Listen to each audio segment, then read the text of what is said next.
It's Win Wednesday. So this is where I share about my clients that are experiencing their wins.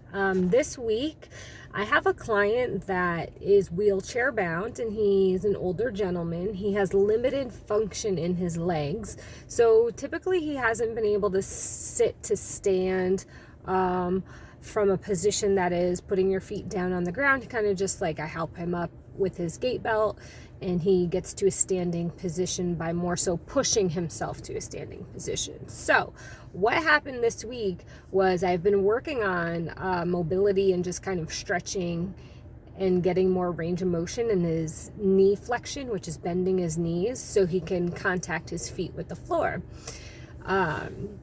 I want him to feel more comfortable on his feet, and that's what we work on because it's so empowering to help him stand and to help him feel stronger standing because he does not stand much.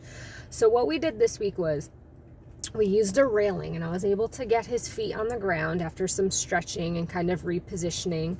And this has been taking weeks and weeks of working towards. So it wasn't just something we jumped into one day. So his feet were on the ground, and he put his hands on a railing out in front of him. So he grabbed onto that, and instead of pushing to stand, he pulled with his arms and pushed with his feet from a true seated position to standing. And I helped him a little bit with his gait belt, getting him up to that position, but it was just like such an amazing experience because of the joy and empowerment and motivation that's behind doing a new movement for clients, and especially those with limitations.